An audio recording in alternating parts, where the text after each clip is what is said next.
आप सुन रहे हैं हॉरर कहानी, वह भी मेरी जुबानी। तो दोस्तों, आज मैं आपके लिए लेकर आया हूं एक अमेरिकी सैनिक की बहुत ही डरावनी कहानी। कहानी बहुत ही डरावनी है, इसीलिए आप लोग वीडियो को अंत तक जरूर देखें। दोस्तों, अगर आपके पास कोई डरावनी सच्ची कहानी है तो आप मुझे इंस्टाग्राम पर अपनी कहानी भेज सकते हैं। वीडियो शुरू करने से पहले मुझे आप सबसे छोटी सी रिक्वेस्ट है कि अगर आप मेरे चैनल पर नए हैं तो मेरे चैनल को सब्सक्राइब करना और मेरी वीडियो को लाइक भी करना। और दोस्तों, कमेंट करके हमें ज़रूर बताना कि हमारी कहानी आपको कैसी लगी, और आप अपना नाम भी लिखना और ये भी बताना कि आप किस शहर से मेरी वीडियो को देख रहे हो, और फिर मेरे आने वाली वीडियो में मैं आप लोगों के नाम बताऊंगा। तो चलिए दोस्तों, बिना समय बर्बाद किए कहानी शुरू करते हैं। यह मेरी कैप्टन जॉन स्मिथ की कहानी है, एक अमेरिकी सैनिक जिसने अफगानिस्तान के बर्फीले पहाड़ों पर काल की छाया देखी। साल था 2012, दिसंबर का महीना। हम एक महत्वपूर्ण मिशन पर थे, एक उच्च मूल्यवान लक्ष्य को पकड़ना। लेकिन जो हमने पाया वह हमारे सबसे बुरे सपनों से भी परे था। हमारी टीम अनुभवी सैनिकों से बनी थी। हमने कई युद्ध देखे थे, लेकिन इस तरह की भयावहता के लिए तैयार नहीं थे। हमारी यात्रा शुरू हुई जब हमने बर्फ से ढके पहाड़ों पर अपना बेस कैंप स्थापित किया। शुरू में सब कुछ सामान्य लग रहा था। ठंड, हवा और एक दुश्मन की निरंतर खतरा, ये हमारे साथी बन गए थे। लेकिन फिर अजीब घटनाएं होने लगीं। रात में हम अजीब आवाजें सुनते थे, जैसे कि बर्फ पर पैरों के कदम या दूर की चीखें।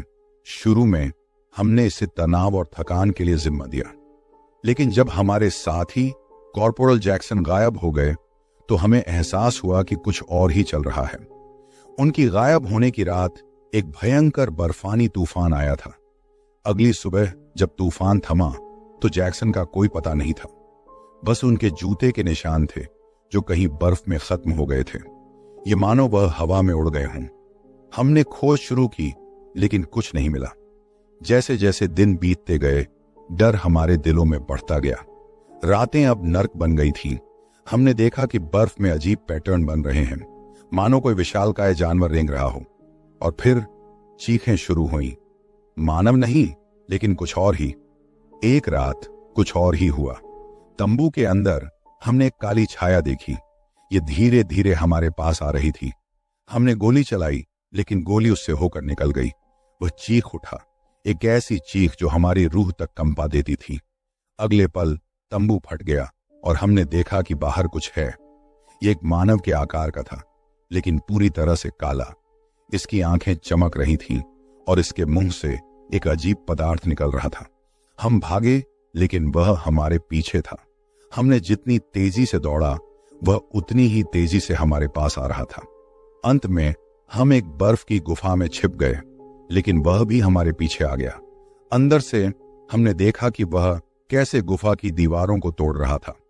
हमने अपनी आखिरी गोलियां निकाली और फायरिंग शुरू कर दी, लेकिन कुछ भी उस पर असर नहीं हुआ। वह हमारे पास आ रहा था, करीब और करीब, और फिर अंधेरा। यह कहानी सच है या बस एक सैनिक की पागलपन, यह मैं नहीं जानता। लेकिन जो कुछ भी हुआ उसने मुझे बदल दिया है।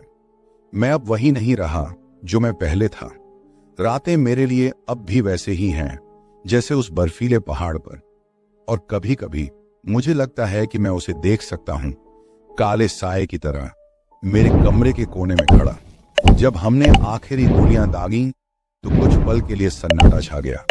फिर धीरे धीरे एक खौफनाक खामोशी फैल गई। हमने सांस रोक ली, काले साए की अगली हरकत का इंतजार करते हुए।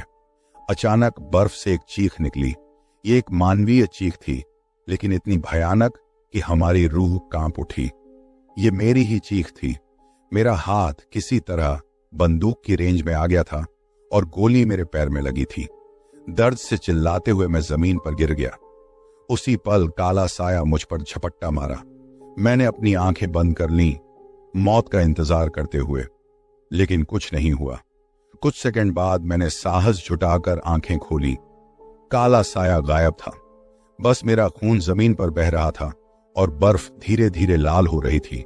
हमने जल्दी से मेरा घाव बांधा और गुफा से बाहर निकलने का रास्ता ढूंढने लगे। बाहर का तापमान बहुत कम था और मेरा घाव तेजी से खून बह रहा था। मैं जानता था कि अगर हम जल्दी नहीं पहुंचे तो मैं मर जाऊंगा। रास्ते में हमने और भी डरावनी चीजें देखी। बर्फ में मानव के आकार के गड्ढे थे, जैसे कि किसी ने बर्फ के अंदर ही लोगों को दफन कर दिया हो। और फिर दूर से हमें एक आकृति दिखाई दी, एक विशाल काय काला साया जो पहाड़ों पर चल रहा था। हमने तेजी से चलना शुरू किया, डर और ठंड से कांपते हुए। लेकिन हर कदम के साथ मेरा घाव ज्यादा खुलता जा रहा था और मैं कमजोर होता जा रहा था। अंत में दूर में हमें सैन्य हेलीकॉप्टर की रोशनी दिखाई दी। हमने जोर जोर से चिल्लाना शुरू किया, उम्मीद करते हुए कि कोई हमें सुन सके। लेकिन क्या वे हमें बचा पाएंगे, या क्या काला साया पहले ही हमें पकड़ लेगा? हेलीकॉप्टर की रोशनी अब साफ दिखाई दे रही थी। हमने अपनी पूरी ताकत से चिल्लाना शुरू किया। उम्मीद की एक किरण हमारे दिलों में जगी। लेकिन तभी कुछ ऐसा हुआ जिसने हमारे खून को जमा दिया। बर्फ के नीचे से एक अजीब सी रोशनी निकलने लगी। ये धीरे धीरे बढ़ती गई और फिर एक विशालकाय आकृति बर्फ से बाहर निकली। यह वही काला साया था, लेकिन इस बार यह कहीं ज्यादा बड़ा और भयानक लग रहा था। इसके हाथों में एक इंसान का शरीर था। यह जैक्सन था, लेकिन उसका शरीर पूरी तरह से जम चुका था, बर्फ की एक मूर्ति की तरह। काला साया उसे हवा में उठाकर हमारे सामने लहराने लगा, जैसे कोई खिलौना। हमने अपनी बंदूकों से फायर किया, लेकिन गोलियां उस पर बेअसर रहीं। वह हंसने लगा, एक ऐसी हंसी जो हमारे दिलों को चीर रही थी। फिर उसने जैक्सन के जमे हुए शरीर को हमारे तरफ फेंका। हमने खुद को बचाने की कोशिश की, लेकिन देर हो चुकी थी। जैक्सन का शरीर हमारे ऊपर गिर गया और हम बर्फ में दब गए। अंतिम क्षणों में मैंने काले साए की आंखों में देखा, जो खून की प्यास से चमक रही थी। जब मैं होश में आया तो मैं अंधेरे में था। मेरे शरीर में हर हड्डी चूर चूर हो रही थी। धीरे धीरे मेरी आंखें खुलीं और मैंने देखा कि मैं एक बर्फ की गुफा में हूं। मेरे साथी कहीं नहीं थे। मैं अकेला था, घायल और एक ऐसे स्थान पर जहां से बच निकलना असंभव लग रहा था। मेरे पास सिर्फ एक पिस्तौल थी, जो शायद ही काम आएगी। मैंने अपने घावों को देखा। ये बहुत गहरे थे और खून तेजी से बह रहा था। मुझे पता था कि अगर मुझे जल्दी मदद नहीं मिली तो मैं मर जाऊंगा। मैंने रेंगना शुरू किया, गुफा के अंदरूनी हिस्से की खोज में। उम्मीद थी कि शायद मुझे कोई रास्ता मिल जाए, लेकिन जितना मैं आगे बढ़ा उतना ही डर मुझे घेरता गया। गुफा की दीवारों पर अजीब से चिन्ह थे, जैसे कि किसी अज्ञात भाषा में लिखे गए संदेश। और फिर मैंने एक आवाज सुनी, एक धीमी कानी आवाज जो गुफा की गहराई से आ रही थी। ये एक मानवीय आवाज थी, लेकिन इतनी विकृत की पहचानना मुश्किल था। ये मुझे बुला रही थी, मुझे अपनी ओर खींच रही थी। मैं डर गया, लेकिन साथ ही एक अजीब जिज्ञासा भी मुझे आगे बढ़ने के लिए मजबूर कर रही थी। मैं धीरे धीरे आवाज की तरफ बढ़ा। हर कदम के साथ मेरा दिल धड़क रहा था। आवाज अब और भी स्पष्ट हो रही थी। यह मुझे नाम से पुकार रही थी। मैं रुक नहीं सका। मैं आगे बढ़ता गया, जैसे कि एक चुंबक की तरह खींचा जा रहा हो। और फिर मैंने देखा तो मेरी रूह कांप उठी।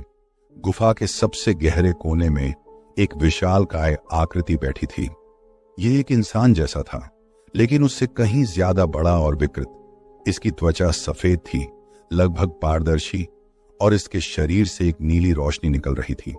इसकी आंखें, अगर उन्हें आंखें कहा जा सकता है, तो वे दो काले गड्ढे थे, जिनमें कोई भावना नहीं थी, बस एक खालीपन, एक अथाह खाई। ये मेरे पास आने लगा, धीरे धीरे लेकिन निश्चितता के साथ। मैं पीछे हटा, लेकिन मेरे पास जाने का कोई रास्ता नहीं था। मैं दीवार से सट गया, जैसे एक छोटा बच्चा जो अपने मां की गोद में सुरक्षा चाहता हो। इसके करीब आने के साथ ही मुझे एक अजीब सी गंध आने लगी, एक सड़ी हुई मांस की गंध जो मेरे पेट को उलटने लगी। मैं सांस रोकने लगा, लेकिन गंध और भी तेज हो गई। अब यह मेरे बहुत करीब था, इतना करीब कि मैं इसकी सांस महसूस कर सकता था। यह ठंडी थी, बर्फ की तरह, और यह मेरे चेहरे पर लग रही थी। मैंने अपनी आंखें बंद कर ली, मौत का इंतजार करते हुए।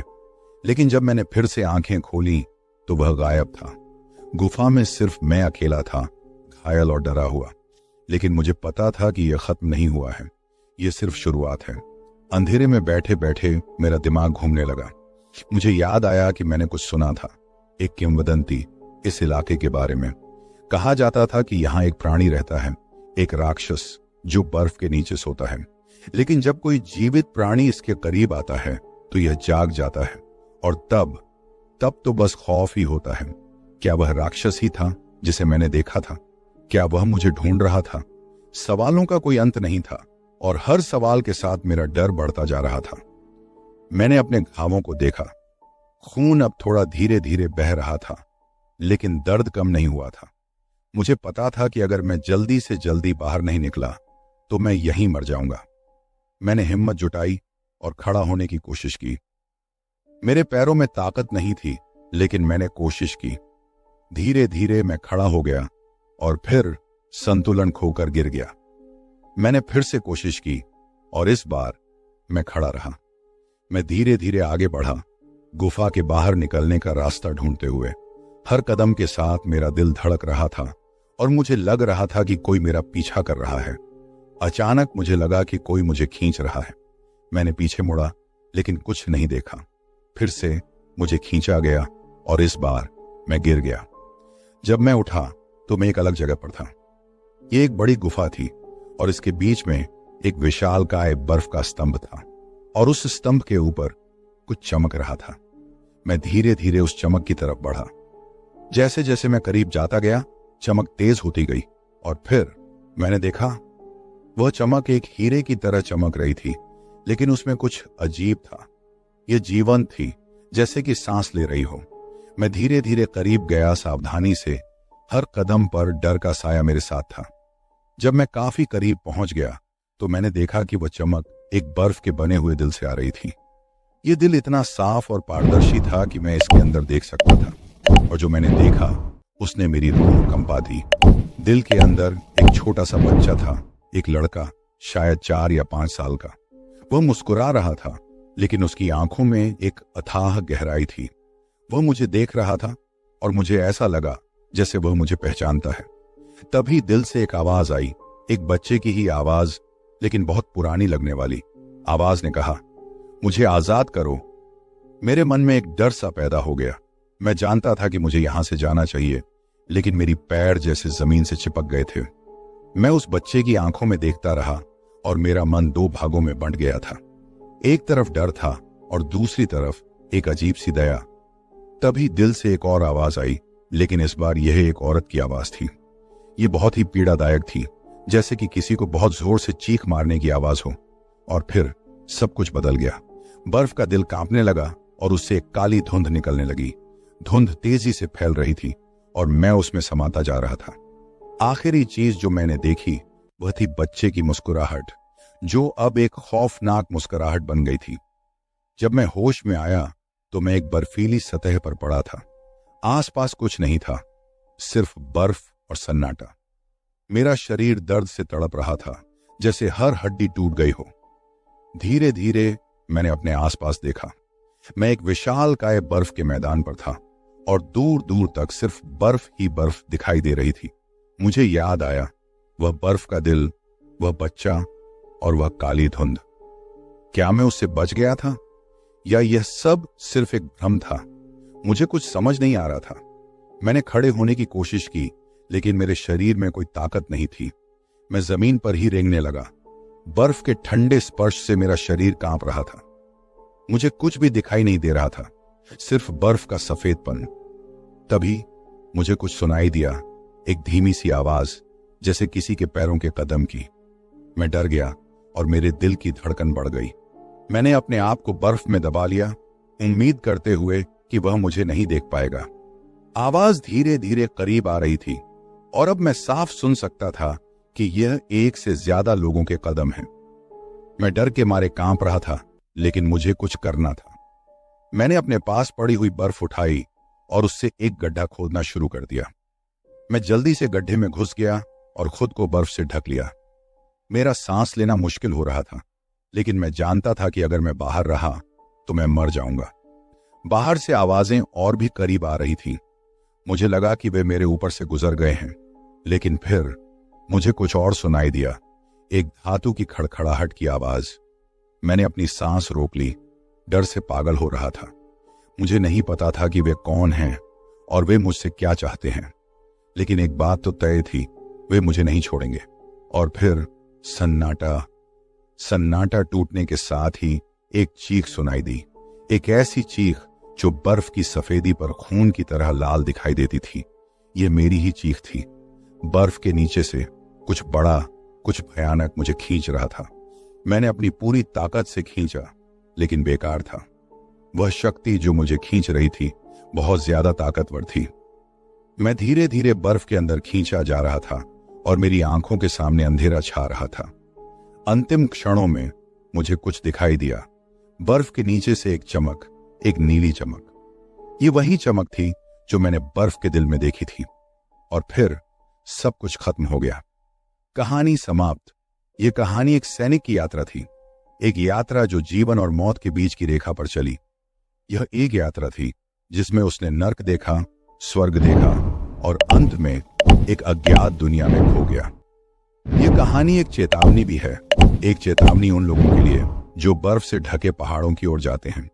वहां कुछ ऐसा है जो इंसान की समझ से परे है, कुछ ऐसा जो आपको पागल बना सकता है या मार सकता है। तो अगली बार जब आप बर्फ से ढके पहाड़ों की ओर देखें तो एक पल के लिए रुकें और सोचें कि क्या आप वाकई वहां जाना चाहते हैं, क्योंकि हो सकता है वहां से वापस आने का रास्ता न मिले।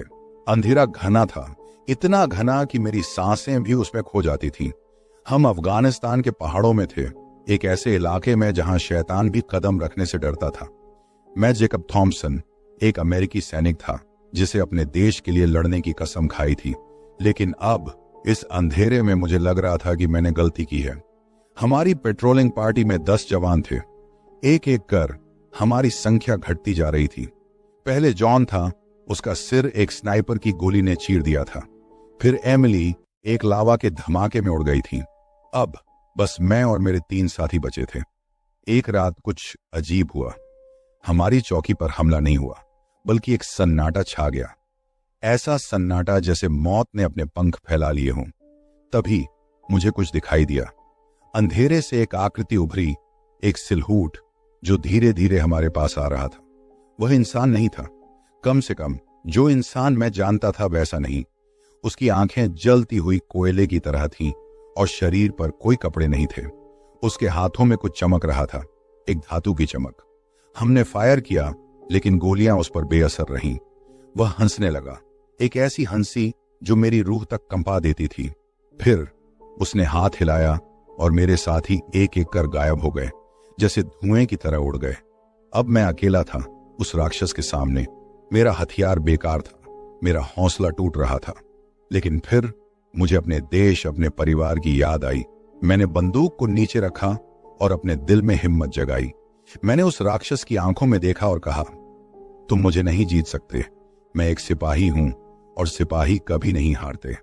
उसके बाद क्या हुआ मुझे नहीं पता। एक तेज रोशनी हुई और मैं बेहोश हो गया। जब मैं उठा तो मैं अस्पताल में था। मेरे साथी मर चुके थे, लेकिन मैं जिंदा था। डॉक्टरों ने मुझे बताया कि मुझे एक गंभीर सदमा लगा है और मैंने कई दिनों तक कोमा में रहा। लेकिन जब मैं ठीक हुआ तो अंदर कुछ बदल गया था। अब मैं उस रात को कभी नहीं भूल सकता। वह राक्षस, वह अंधेरा हमेशा मेरे साथ रहेगा।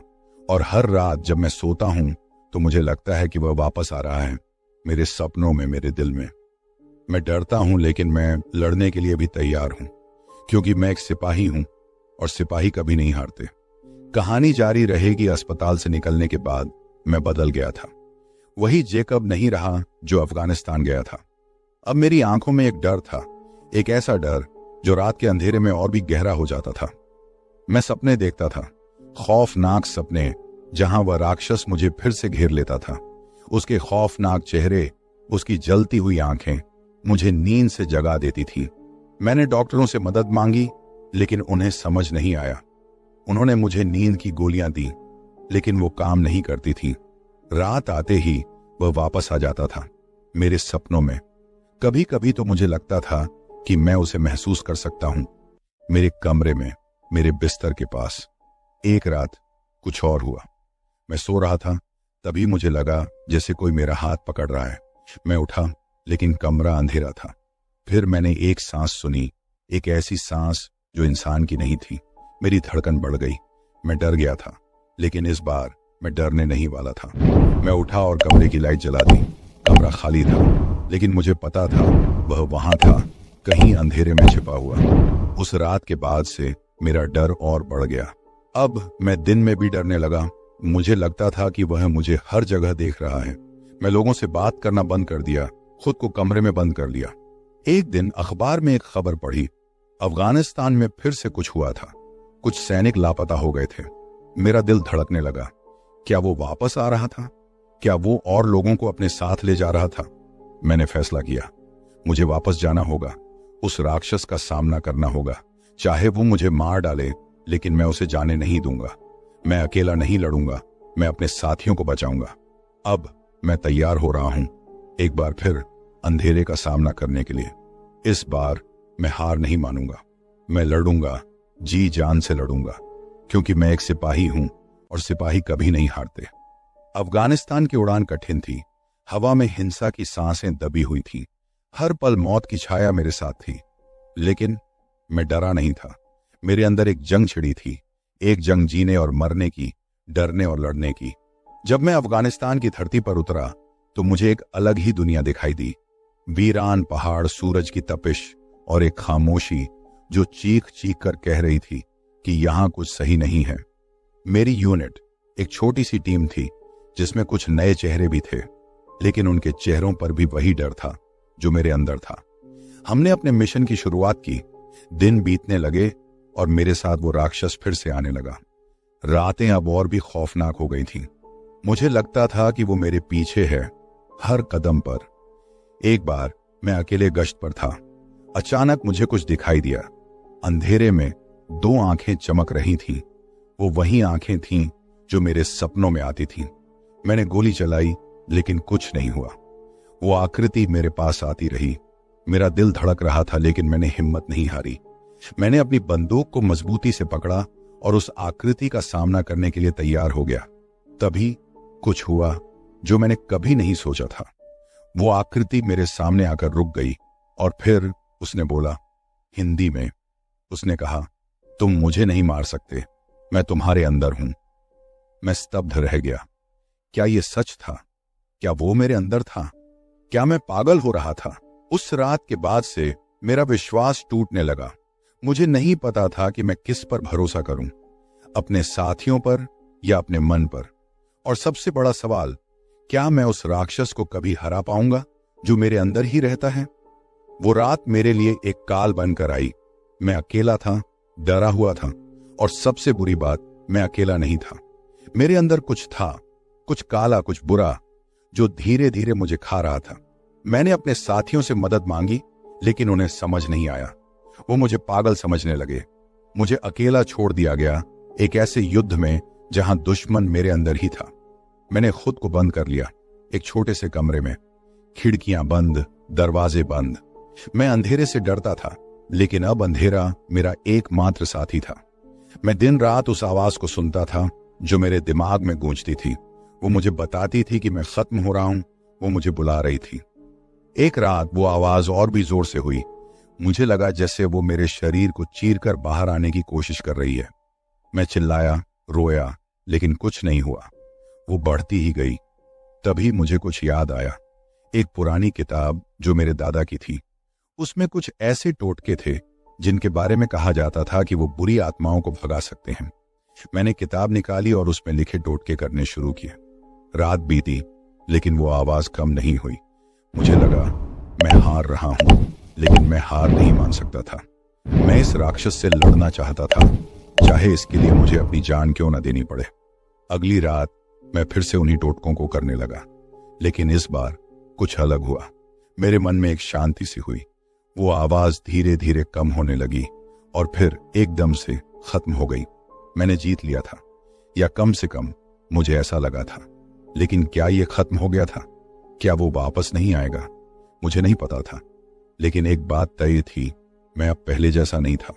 मैं बदल गया था और ये बदलाव हमेशा मेरे साथ रहेगा। उस रात के बाद मैं बदल गया था। मैं एक खोल बन गया था जिसके अंदर खालीपन था। वो आवाज तो चली गई थी, लेकिन उसके जाने के बाद एक खालीपन रह गया था, एक ऐसा खालीपन जो मुझे डराता था। मैंने अपने आप को काम में झोंक दिया। दिन रात मैं मिशन में रहता था, खुद को भूलने की कोशिश करता था, लेकिन रातें, वो वही रातें जब अंधेरा छा जाता था, वो खालीपन फिर से वापस आ जाता था। एक रात कुछ अजीब हुआ। मैं अपने टेंट में सो रहा था, तभी मुझे लगा जैसे कोई मेरा पैर छू रहा है। मैंने आंखें खोली, लेकिन कुछ नहीं दिखाई दिया। धीरे धीरे मुझे एक सांस सुनाई दी, एक ऐसी सांस जो किसी इंसान की नहीं थी। डर से मेरा दिल धड़कने लगा। मैं उठा, लेकिन कुछ नहीं था। दिन बीतते गए और वो छुआ, वो सांस रोज रात आने लगी। मैं डर गया था, लेकिन इस बार वो डर अलग था। ये डर मेरे अंदर से आ रहा था, जैसे वो चीज जो मुझसे निकली थी अब वापस आ रही थी। मैंने अपने साथियों को बताया, लेकिन उन्होंने मुझे फिर से पागल समझा। मुझे अकेला छोड़ दिया गया, इस बार और भी ज्यादा अकेला। अब मैं सिर्फ अपने आप पर भरोसा कर सकता था। एक रात मैंने फैसला किया, अगर ये चीज मेरे अंदर है तो मैं इसे खत्म कर दूंगा, चाहे इसके लिए मुझे खुद को खत्म करना पड़े। मैंने एक पिस्तौल निकाली और अपने दिल के पास रख ली। मैं तैयार था उस आखिरी लड़ाई के लिए, खुद के खिलाफ। तभी वो आवाज आई, लेकिन इस बार अलग। वो कह रही थी, तुम मुझे नहीं मार सकते क्योंकि मैं तुम ही हो। मैं हिल गया। क्या ये सच था? क्या मैं वो था जो मुझे डरा रहा था? मैं किससे लड़ रहा था, खुद से या किसी और से? सवालों का एक घेरा मेरे दिमाग में घूम रहा था, और उस बीच में मैं खोता जा रहा था। मैं अब नहीं जानता था कि मैं कौन हूं और मैं क्या कर रहा हूं। मैंने खुद को एक कोने में दबा लिया। पिस्तौल अभी भी मेरे हाथ में थी। मेरा मन एक युद्ध क्षेत्र था, जहां दो सेनाएं आपस में लड़ रही थीं। एक तरफ था डर, अकेलापन और वो अज्ञात आतंक जो मेरे अंदर पैदा हुआ था। दूसरी तरफ थी जिजीविषा, लड़ने की इच्छा, और एक अजीब सी शांति जो मुझे समझ नहीं आ रही थी। तभी कुछ हुआ जो मेरे समझ से परे था। कमरे के कोने में एक छाया दिखाई दी। वो धीरे धीरे बढ़ रही थी, आकार ले रही थी, और फिर वो मेरे सामने खड़ा था। वो मैं ही था, लेकिन अलग। उसकी आंखें खाली थीं और चेहरे पर एक मुस्कान थी जो मुझे डरा रही थी। वो बोला, तुम मुझसे भाग नहीं सकते क्योंकि मैं तुम ही हूं। मैंने पिस्तौल उठाई और फायर किया। गोली उसके सीने से होकर निकल गई, लेकिन वो हिला तक नहीं। वो फिर से मुस्कुराया और बोला, तुम मुझे मार नहीं सकते क्योंकि मैं मर नहीं सकता। मैंने फिर से फायर किया, और फिर, लेकिन हर बार गोली उसके शरीर को भेद कर निकल जाती थी। वो खड़ा रहा, मुस्कुराता रहा। मेरा हौसला टूट रहा था। मैं समझ गया था, मैं हार चुका था। वो जीत गया था, और वो जीत मेरी ही हार थी। मैं उसका हिस्सा बन रहा था, धीरे धीरे, एक एक करके। मैंने पिस्तौल नीचे रख दी। अब लड़ने का कोई मतलब नहीं था। मैं हार मान चुका था। वो मेरे पास आया और धीरे से मेरे कान के पास बोला, अब हम एक हैं।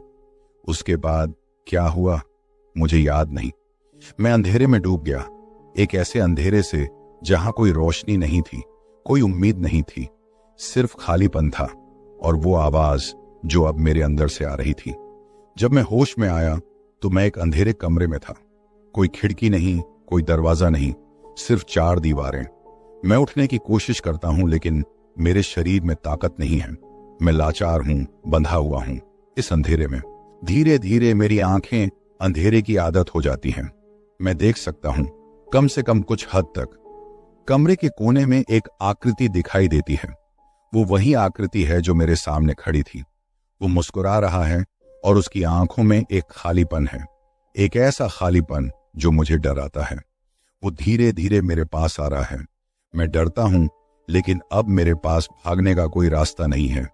मैं सिर्फ देख सकता हूं कैसे वो मेरे पास आ रहा है, कैसे वो मुझे निगलने की तैयारी कर रहा है। मेरा मन खाली हो रहा है, जैसे एक खालीपन मेरे अंदर भर रहा है। वो खालीपन जो मेरे अंदर से पैदा हुआ था, अब पूरे मुझे भर रहा है। मैं उसका हिस्सा बन रहा हूं, चाहे मैं चाहूं या ना चाहूं। मैं अब डर नहीं रहा हूं, मैं समझ गया हूं। ये लड़ाई नहीं है, ये एक परिवर्तन है, एक ऐसा परिवर्तन जिसका अंत नहीं है। मैं उसका हिस्सा बन रहा हूं और ये सिलसिला कभी खत्म नहीं होगा। मैं उसकी आंखों में देखता हूं और उसमें खुद को देखता हूं। हम एक हैं, एक ही सिक्के के दो पहलू, और ये सिक्का हमेशा के लिए चलता रहेगा। अंधेरा घना होता गया। वो आकृति मेरे पास आती रही, धीरे धीरे एक सांप की तरह रेंगती हुई। उसके चेहरे पर अब मुस्कान नहीं थी, बल्कि एक खालीपन था, एक ऐसा खालीपन जो मुझे डराता था। मैंने आंखें बंद कर लीं, लेकिन वो आंखें बंद करके भी दिखाई दे रहा था।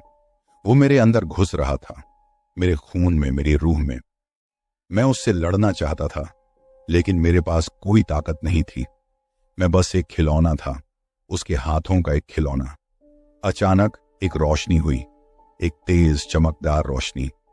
मेरी आंखें खुल गईं, लेकिन मैं कुछ नहीं देख पाया। सिर्फ एक सफेद रंग था हर जगह। फिर धीरे धीरे चीजें साफ होने लगीं। मैं एक बेड पर लेटा हुआ था, एक सफेद कमरे में। डॉक्टर मेरे चारों तरफ थे। वो मुझसे बात कर रहे थे, लेकिन मैं कुछ नहीं सुन पा रहा था। मेरे दिमाग में सिर्फ एक ही ख्याल था, वो अंधेरा कमरा, वो आकृति और वो खालीपन। मैं डर गया था, बहुत डर गया था। मैं उठने की कोशिश की, लेकिन मेरा शरीर नहीं माना। डॉक्टरों ने मुझे सुला दिया। जब मैं फिर से उठा तो मैं अस्पताल में था। मेरे साथ वाले बेड पर कोई नहीं था। मैं अकेला था, बिल्कुल अकेला। खिड़की से बाहर देखा तो सूरज चमक रहा था। एक नई सुबह की शुरुआत हो रही थी, लेकिन मेरे अंदर का अंधेरा अभी भी बरकरार था। मैं खौफ में था, डर में और अकेलेपन में। मैंने देखा मेरा हाथ पट्टी में था। मैंने पट्टी हटाई और देखा मेरी कलाई पर एक निशान था, एक ऐसा निशान जो मुझे डरा रहा था। वो एक आंख का निशान था, एक आंख जो मुझे देख रही थी हमेशा के लिए। मैंने समझ लिया था मैं बच गया था, लेकिन वो मेरे अंदर रह गया था। वो हमेशा मेरे साथ रहेगा, एक साया की तरह, एक डर की तरह, एक खालीपन की तरह। मैं अब कभी पहले जैसा नहीं हो सकता। मैं हमेशा डर में रहूंगा, अकेलेपन में और उस खालीपन के साथ जो मेरे अंदर है। ये कहानी खत्म नहीं होती, ये जारी रहेगी, हर रात, हर सपने में, हर पल में। ये मेरी सजा है, एक सजा जो मैं खुद को दूंगा हमेशा के लिए। तो मुझे उम्मीद है कि आपको वीडियो पसंद आएगा, और कृपया मेरे चैनल को सब्सक्राइब करें और वीडियो को लाइक करें। अगली वीडियो में मिलते हैं, तब तक के लिए